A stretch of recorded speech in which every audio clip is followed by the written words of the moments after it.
David, thank you so much for taking the time to speak with us and join this meeting. It's a pleasure talking to you. And I've been really looking forward to this for the past few days.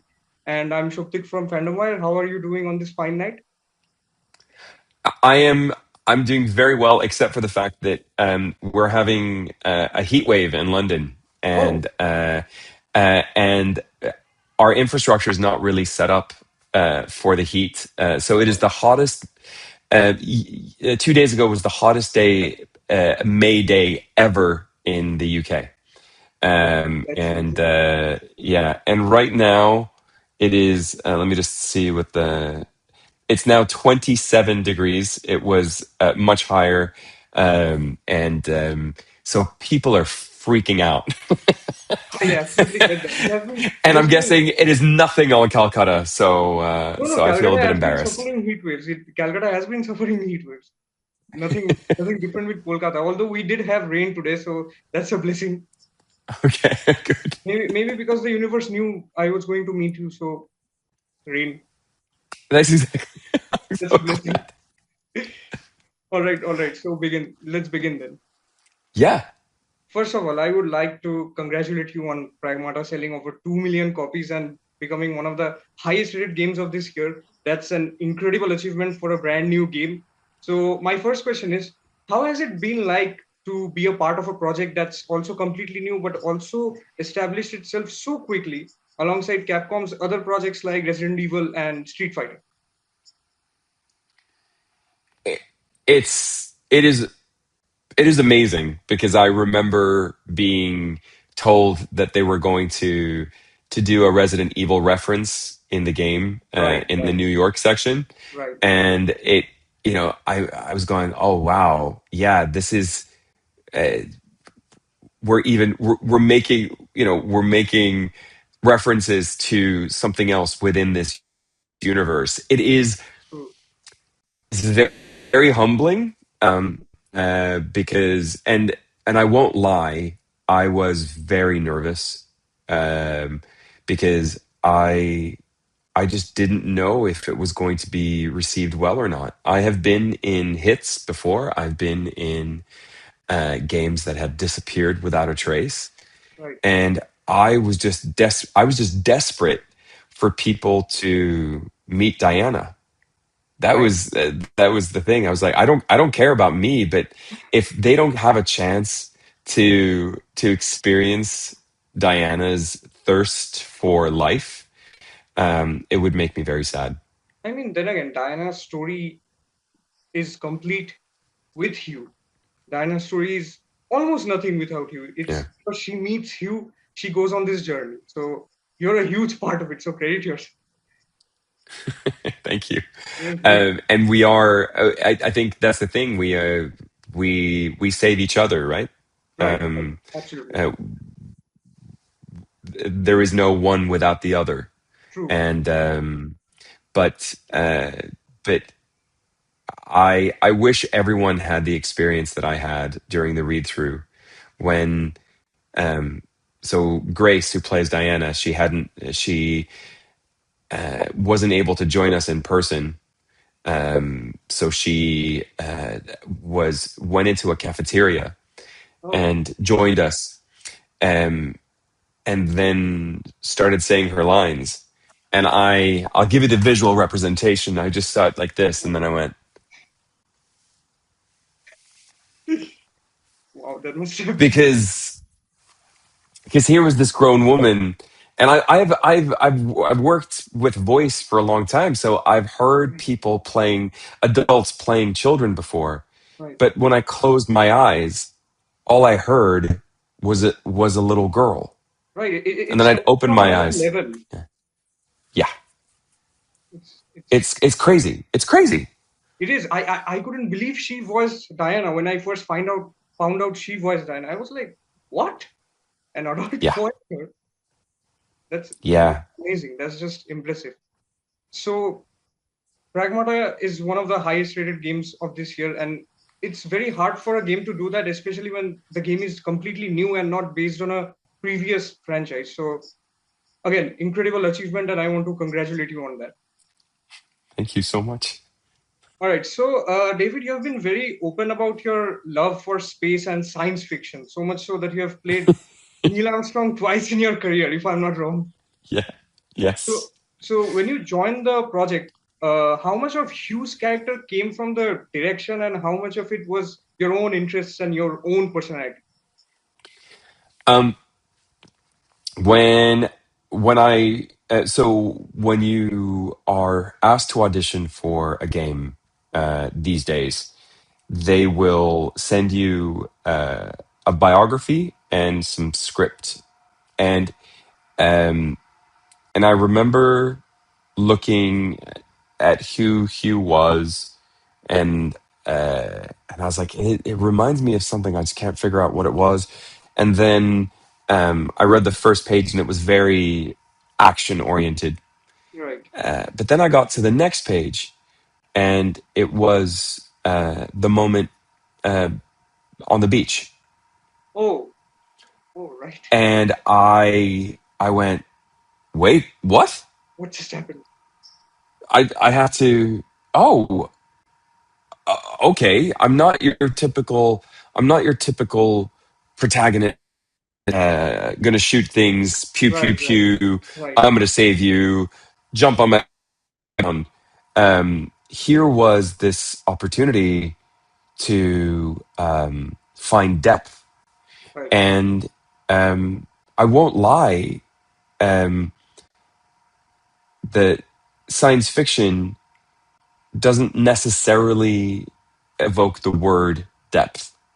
Um, but Also, my people favorite would disagree sci-fi with you. works.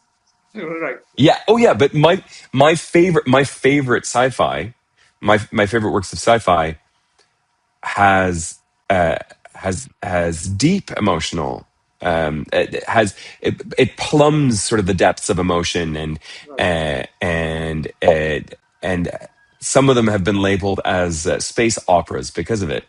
right, right, Because it's the highs and the lows. But I grew up with Star Wars. I grew up with Star Trek. I right, was, the Next Generation and Voyager. Those were my series there, right, um, and I, I read a lot of Isaac Asimov. Um, I'm a big sci-fi nerd, but right, I am always interested in the fact that uh, you can be in on a spaceship in the middle of and you could be far between the stars, uh, but it is always about the relationships. That right, is the successful sci-fi stories that I have enjoyed. They talk about the fact that relationships are universal, and right, it doesn't matter what planet you're from. It doesn't matter if you're a biped or if you're an amorphous blob. It the only way that things get done, the only reason why stories get told is because of our need to relate to right, others, right, and therefore that is the the thing that I took with me coming into the job. right. And that's just amazing because your performance is so warm, and I felt like I was being hugged by you when I was hearing those lines when you were taking care of Diana. I was like, wow, this feels so warm. It was just insane. Well, thank you, and that once again is fine. I will take some of the credit, but You it should, is you also should. down to thank you, but it also is down to an amazing narrative team at True, Capcom, true. and it's also down to something that we have a group of directors. They're called performance directors, Right, because of course there are several directors when you make a game, right, and we had Holly Redaway and we had Francis Loy, and the two of them made sure that I couldn't get away with anything. Every time I tried to take an emotional shortcut, they'd be like, that was all right, David. Have you considered that maybe this is a little bit more important to Hugh than you're letting on. And I'd go, oh, It was that serious, shit. huh?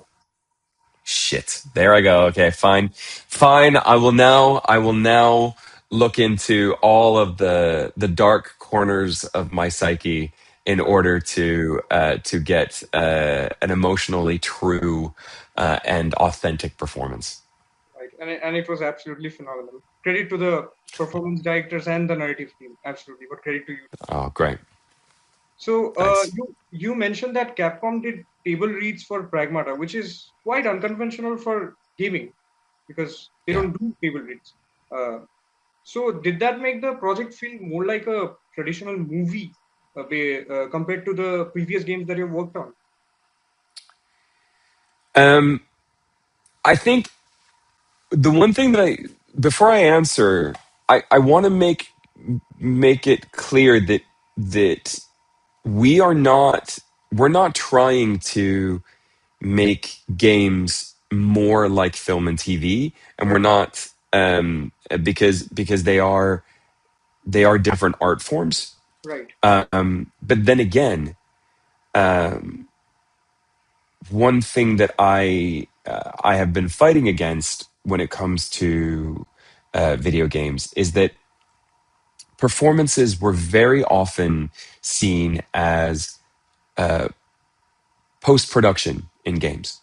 right. So the performances were brought in when the game was finished, Finished, right, and and I mean that is useful from a budgetary perspective. right, It's useful because you also then don't necessarily have to spend to, uh, double the amount on an actor. right, If you brought in an actor in at the beginning of the project and then you had to make loads of changes and you bring them back again to right, fix it, why not just bring them in once? So that is something uh, that I and some of my colleagues have been fighting against for a while because we do feel that actors can actually contribute quite a lot right, to the actual development and making of a game, right, and therefore there's like a few things that I always try to push for. One of them is a table read, and the other is to bring actors together to record, um, because then you can either see the whites of each other's eyes, and you can um, you can navigate each other. right. Um, but for example, for this game, it was made very clear that they needed to have us recorded very, very separately Separately, because of the fact that Diana will do very different things at certain times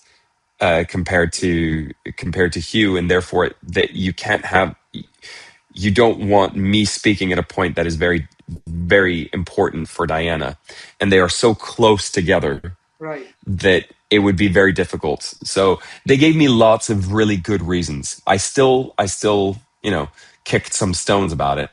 But back to your question, which was the table read, it it made me understand immediately who Diana was,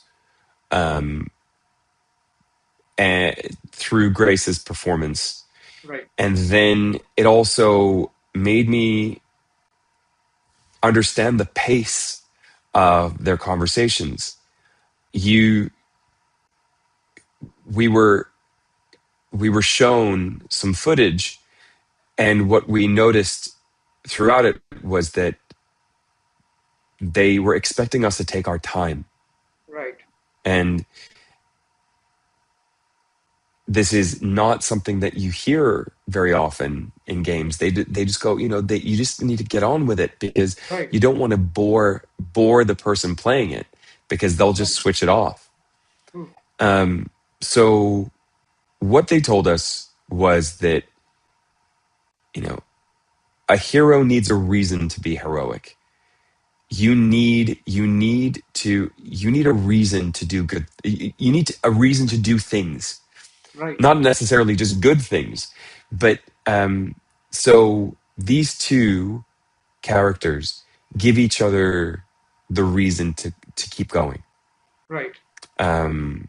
And all of this was informed just from this one table read one morning, Right. and I left the room sort of floating on air because I got to listen to a team in Osaka, Japan, who were so they were they were so passionate about their game.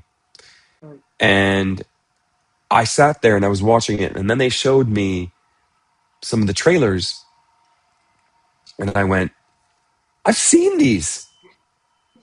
I've seen I I know what this game is. Right. And that's when I realized that I'd seen the Sorry trailer. And I was like, oh my God. And I was like, do we get to go? And then, New York and all this kind of stuff. And they're like, yeah, well, and then they showed us. So that was very exciting. That was very, very exciting. And games are notoriously secretive. True. True. So they don't want to let us know anything because they think that we'll tell everybody. Um, Actors cannot be trusted to keep their mouths shut because we get overexcited. But I've learned, I've become very well behaved, and I honor my NDAs. So if you could tell that my lawyers that too, please. Yeah. But this was an opportunity for us to be able to ask all these questions and for them to show us their excitement about the game. And therefore, we immediately became a team. Right. That's absolutely So that was a very long answer to say that the table read immediately made us allies in a team. no, that's a Yeah, absolutely perfect answer in my opinion. But speaking of performances, you just mentioned that you and Grace recorded separately uh, yeah. the lines and all. So, were there any moments where you heard her performance and then you changed your performance from what you initially planned to perform? So annoyingly, for the first half of recordings, I had to go in and record first.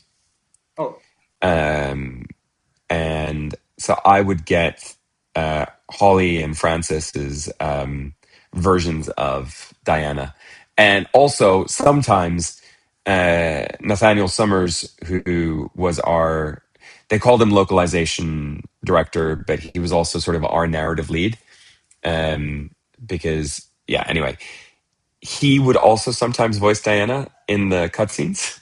oh, that sounds intense. He did a very good job. Um, but then about halfway through, I had to go and shoot a film, and Oh, it meant that I fell behind. right. And what I can tell you is that from that moment on, when I got to hear Grace's performance, I made sure to never catch up. All right. I always made sure I was like, oh, no, have we caught up? Oh, good. Okay, we haven't. Great. I always wanted her to be ahead of me. So, So yeah, that basically, her was, performance dictated your performance at the end. yes, I do think that whenever I would get to hear Grace's performance with mine, or uh, as a lead in to what I did, it would make me better. Right. That's Yeah. absolutely amazing. That makes so much sense. But coming back to the subject of films, we are probably Yeah. currently in the most prominent era of video game adaptations on the big screen, with Yeah. Capcom's next movie releases being Resident Evil and Street Fighter. So my question was, if Pragmata were ever to be turned into a live action movie or a TV show, would you be reprising your role as Hugh? Do you know what? I'm going to say yes. Because let's because you look at Pedro Pascal, right? He's the Mandalorian. Right, Whenever something really physically demanding has to happen, Mando has his mask on, right? right, he's not going to fight with his mask off Okay. because I mean it's written into lore that would be shameful and he could no Right. longer be a Mandalorian. Right. As far as I'm concerned, whenever Hugh has to do something more than a walk, the mask has to come down. So yeah, it's definitely going to be me because I will have a team of amazing stunt actors doing all the really difficult stuff. That that's the most David If Menkin answer. yeah, yep. If they will have me, I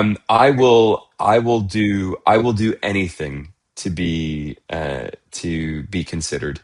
I will do some looks maxing. I will break some bones to look prettier. Um, You already uh, look pretty. What do you I'm mean look prettier? because hey, I'm pretty, but I'm not Hollywood pretty. Okay. Don't laugh at me, Grace. But I would. Oh, she sent a heart.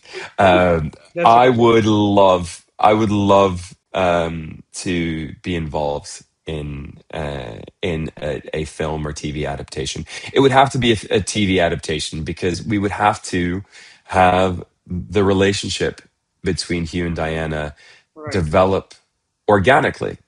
In a Right. film, you don't have time. You don't have No. time, and it's something that I've been sort of trying to explain to people that games give you more of an opportunity to invest in your characters Right. and to learn more about them. True. Um, and um, I remember being interviewed by BAFTA when they were talking about, what do you think about games versus film and TV? And I said it's been really interesting to go from a time where, um, in order to make a blockbuster movie, you would have to have a games tie-in. Do you remember, like back in the old days when you would have a big action movie, and then they would have a game come out pretty much at the same time, nothing to do with the movie because True. they weren't given any information about it. They just had to make a game and Right. then Right. plaster something on it. Yeah, Exactly. and then as time's gone on, you are now seeing that games are informing film and TV. True. Um, Composers are saying that they like working on games more than the usual mediums because it gives them a chance to write the full score and let it be Right. heard. Right.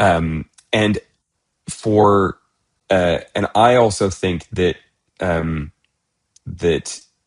you see the Fallout TV series and you see The Last of Us. Right. Well, the reason why these are good TV shows is because the narratives that were in the game Right. were fucking amazing.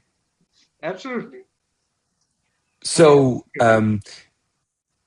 but I really do think that if you look at an amazing game, Journey, for example, a game where no words are spoken. Right. Um, I think that if someone dared to take the chance, they could make that into a film. But I don't think anyone would dare to do it. True. Because there are And lines. yeah, yeah, But it would be how interesting to see. yeah, but the thing is that traditional filmmaking means that you have to have a lot of investment at the very very top before Right. you can even consider hiring people, and then you're going to hire a famous actor, and they're going to say, by the way, you have to wear a robe, and all we will see is your eyes, and you'll have to wear contact lenses so they shine. And by the way, you're going to fly a lot. You're going to do big jumps, and you have to be really good at sliding down sand. I just don't know if Hollywood would be happy to take the chance on that. But I'm so glad that the games industry did, because it is one of the most emotionally engaging games I've ever played. Right. So, um, so maybe we should allow games to be games and films to be films, And then every so often, when the connection can be made, we do it. And if it comes from games first and goes to film and TV second, you have to honor the people who play the games and made that game popular. True, you have to And that is also yeah. And you that have is my like direct challenge to right the people making Elden Ring. Elden Ring, right? You That know, they're making that now. It if they do not honor the people who played it, who made that popular, true. why are you making it? True, you always have to honor the source material at least to some extent. Obviously, creative liberties are always allowed, but you have to honor it. You have to honor what came before. So Exactly. that makes so much sense.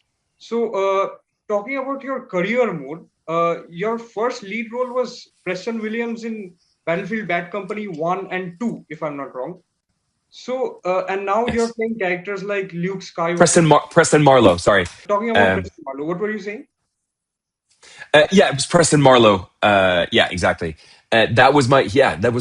That was my first lead, and that was my first real game as well. Oh, okay.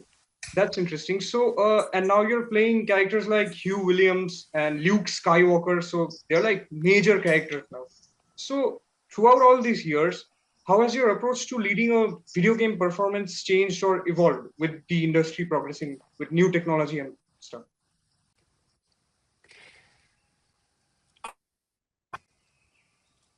I I could make up an answer here, but to tell you the truth,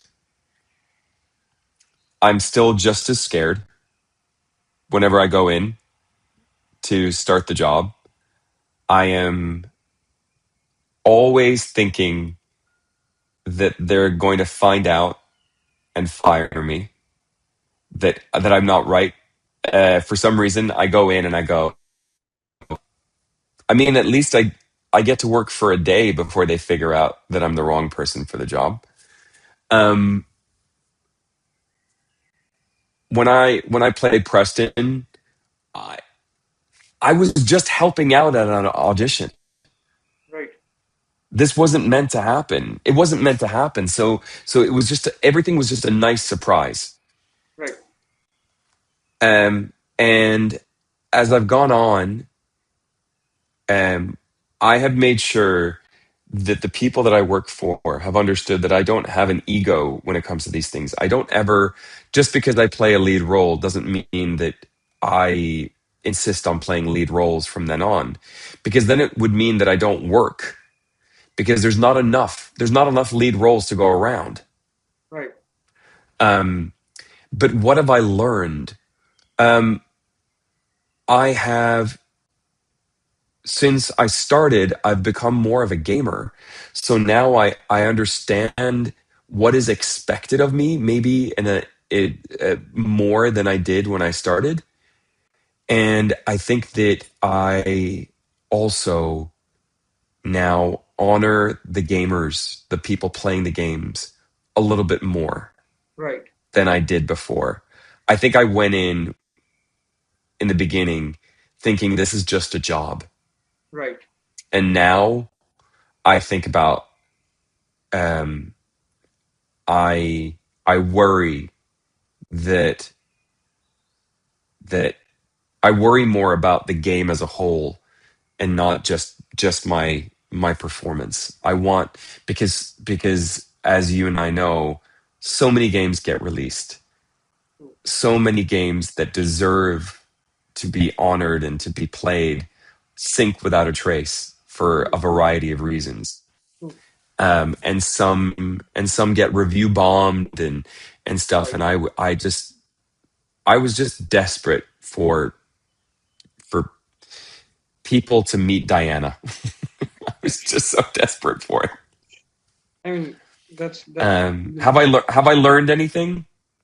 Um, I have. Yeah, I think I've answered it. I think what I do is I now think of the game as a whole right, rather than just the microcosm of my performance. right, right. That makes so much sense. So, returning back to Pragmata for a bit, uh, Pragmata, Yeah, I think, delayed around 2 to 3 times from its initial release window. So when games yeah, get delayed, expectations and speculation skyrocket, and like everyone in the community goes haywire. So so have you did you think about how players would react once they got the game in their hands, and would it live up to everyone's expectations while making the game? yeah. Um, it's a very strange thing when you're an actor because you go in after the game has been in development for a long time. In the case of Pragmata, a very long time. Very long thing. You go and you do your job. You you'll go in for maybe a week, maybe 2 weeks, and then you'll go away for 3 months while they get everything else ready. And then you'll go in for another week or a couple of days, and you'll go away. And your contribution is, in my case for this, was about a year and a half. Once again, not working the whole time. Um, and then someone comes in with a bunch of flowers, and you get thanked, and then you go away, and then you go, "Oh shit, uh, I'm done." So I I mourned Hugh in the sense of I mourned the fact that I wouldn't get to play him anymore. Right, I mourned the fact that couldn't go back and work with these amazing people anymore. right, And then I felt a little bit sorry for myself. And then I realized, but it's not about me. It's about the gamers. right, So so um, I I had an ending, and then a few weeks before the game got released, I was looking around and I found Grace Saif, and I was like, "Hi, do you think people would be interested in hearing from me?" And and she was like, "Yeah, I think so. I think so. Why don't we give it a shot?" And right, because I had no idea how the game was going to be received. right, People might have hated it, and I had to be prepared for that. I had to in my heart, I had to have a little room that sort of said, "What if they hate it? What if they right, hate your performance? What do you do then?" Well, then you move on to the next thing, and you've already mourned it, so you can move on. right, But um, but every single time I finish a project, and I get to work in this amazing industry quite a lot, I always have to remind myself that it's about it's not about me. It's about the people who play it. right, right, And then I'm fine. Then I'm absolutely fine. right. That makes sense. So, I think one of the reasons why Pragmata is so successful is because how close Hugh and Diana got at the end of the game, and how the relationship worked out, even though it was a pretty bleak ending, in my opinion. But now that players have spent so much time with both Hugh and Diana, was there ever a scene or a line that you read and you went, "Oh, so this is who Hugh is, and these are the shoes that I have to wear, and these are the shoes that I have to walk in for the next year or so"? It was my audition. I had a very straightforward script, being very typical protagonist. And then on page two, it was the beach scene, Right, and everything changed. Everything changed for me then. I understand. I understood immediately that this was someone who had a slightly complicated but um, but happy upbringing. He was open enough to say that he was okay, and right, that he was that he that life, as far as he was concerned, was good. Right. And then he got to ask, well, this is me, but that's not the important thing. What do you want? Right. And how often does a protagonist in a game say to someone, what about you? Right. True. Because in games, usually people impose their situation onto the protagonist so that you, as the gamer, will turn to them and join their quest or whatever it may be.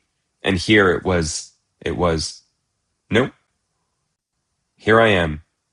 Um, I am this character who stops, bends down, and says, what about you? Right. And from that moment on, I wanted to play this guy. Right. That's absolutely amazing. So, talking about endings a bit, I do want to expand on Pragmata's ending. So, at the end, we all know that. Okay, Grace, plug your ears. Plug your ears, Grace. She's playing it right now. She Oh, might oh, not. She might not know everything. oh. So, should I It's not? okay. It's fine. No, it's fine. It's fine. This is Grace's job. It's her own fault for being too busy to play the game earlier. Okay, okay. So, basically, my question is, at the end, Hugh basically keeps his promise and sends Diana Yeah, back to Earth, sacrificing yeah, himself basically. But in the extra game mode, unknown signal, in that ending, the overall ending remains the same. But yeah, at the end, Cabin's talking to someone. He's yeah. like, "Hey, are you wandering alone and exploring alone?" And he's saying things like this. So many players, including myself, think that he's talking to maybe you. And I don't know what you can say about that, but what do you think happened to Hugh, and what's your take on his fate at the end of the game? What I can tell you is that I ended my work on this game thinking that my work was done, Right, that I was completely done. right, And I was like, okay, well, that's an interesting way to start an IP. right, Um, and then when people started playing the game, they talked about unknown signal. right. No one at Capcom told me about this. The bastards. You were left in the I dark. even so so the Wilhelm, who is at Capcom and is from Iceland. They're a bit crazy in Iceland. He and I are connected on LinkedIn, Oh, and I was like, what the hell?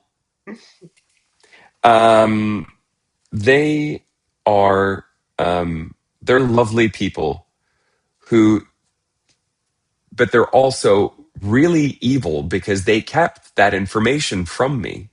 right. And I will destroy them all. Um, Well, no, I. It was none of my business. It was none of my business, and I am just as confused and excited as you because maybe it means that, that there will be more. this actually perfectly leads into my next question. Do you think the story can go anywhere from where it ended? Oh yeah. I mean, we have beef with Delphi for sure. Right, Diana is, I mean, first of all, I'm so worried that she's not going to be able to recharge well enough true. without the floor. Right, Now I understand that she can get recharge. She can recharge from the sun as well, so that's all right. But can she recharge enough? right. Is she, is she going to be able to do all of her hacking? What about her hacking? What True, what about her superpower? true. what will she be able to find people who take care of her on Earth? Right. Will she have to sort of hide in plain sight? Right. Um, uh, all of these questions need to be answered. And also, is Hugh alive? Right. I mean, major spoilers. The great thing about it is that I can't answer any of these questions because Capcom doesn't trust me. True. True. They're not stupid, but And they clearly think that I am. I don't think they think you're stupid. I think they're just hiding something from everyone. Yes, Everyone. exactly. And uh, what's I just hope, I just really, really hope that no matter what happens, Right. um, if Pragmata continues, that Hugh gets to continue his journey with Diana, Right. or maybe Hugh has a twin brother. He still gets to continue his journey either way. Maybe he has an evil twin. All right. Then No, that no, that no. would be a See, different kind this of is journey. why this is why Capcom doesn't talk to me about this stuff because they're like evil twin. Okay, well now we can't use that storyline anymore. No, I'm kidding. Listen, I really hope that uh, that Diana's story, especially, but also Hugh's story, is not over, and that there's more to be said and more to be done. True. I absolutely hope so too. So before we wrap up our interview, I want to ask you two questions. So 2026 has been a great year for gaming. We recently got Lego Batman, Forza, and James Bond in 1 week, and then we have Grand Yeah. Theft and Wolverine coming up. So what has been your favorite game of the year so far, except Pragmata? Okay. Um, the the interesting thing for me is that unfortunately, because of my work, I have not been anywhere. I've not been able to play too many games. Okay, That being said, I uh, played and loved Ghost of Yotei, right. um, and but that classifies as last year's game. Um, but I had to go and do some promotion for with Capcom. Had to. I wanted to. And before I went, they said, "By the way, um, you use some footage from Resident Evil Requiem, Okay, and can you please send me a code?" And I have been playing Resident Evil Requiem in the dark, and I have been scared shitless. So I I am such a little scaredy cat, and I've been loving it so much. I'm not sure if my neighbors like it very much, but when I shriek, but I have a feeling that it's kind of like it's up there as my game of the year. So yeah, I think I'm gonna stick with Resident Evil Requiem. that's great because it's also my current game of the year. But that might change because I'm currently playing James Bond, so that might change. I should have. Oh, okay. Where are you in 007? How far Uh, along are you? I uh, I'm in chapter 6, I think, where Bond like visits the gala. I Have you met Sir Nicholas Webb yet? Yes, he was at the Yes. a very spoilery scene, which I won't say. Yes. I Yes. He's played by my amazing friend Anthony Howell, was a great who performance. he's an amazing actor. He was in Alien Isolation. He was in Right, Elden Ring. right, He's and he's also in Diablo 4. right. He's a wonderful, wonderful actor. and I Hmm. cannot wait to play it. But one big thing that happened for me was that while I was recording Pragmata, Right. Patty, who plays Bond, Oh. would come and sit in reception with me, Oh. and Wow. and I would be like, "Hey, how's it going?" And he'd go, "I'm all right. How's it going for you?" And I go, "I'm all right, thanks very much." And we'd sit there, and I was like, I wonder what he's here to do. I wonder what he's here to do. And then I pretty much figured it out. I don't think he knew what I was recording, but but then yeah, I figured it out. And he's such a nice guy. He's so talented. He's such a smart choice for Bond. And the theme song is kick ass. Right. It's amazing. It's really good. So yeah, so IO Interactive are great, and I'm going to their Bond party in LA. Oh. So Wow. I'm very excited. That sounds So really maybe it's a potential game of the year. I just get it. right. And have you played Directive 8020? Not yet. No, I haven't played that. I've just been given a copy of it from someone. So I got a copy, and so therefore I have to play that as well. Oh, So I have so many games I have to play. you just need to. That's the only problem. Yeah, I need to. I need to. I really do need a Steam Deck. Right. That's what I need Right. because I come home and I play PS5. So Right. so I need to be able to play on the move. I think. Anyway, sorry. Um, No, no, I'm rambling. no, no. I think that's a fine answer. But yeah, Paddy is a really good choice for Bond. I think he's crushing it as Bond. He's really good. Yeah, All right. it's great. So this brings me to my last question. Is there any video game character that you want to play in the future, or a developer that you want to work with after Capcom? Oh man, I. I mean, I have a little list, but Oh, um, let me just have a quick. yeah, Uh, sure. uh, let me just. Okay, yeah, I have a list. I'm not going to tell you the whole list because it's Okay, no embarrassing. worries. No worries. But up at the top is Naughty Dog. Right.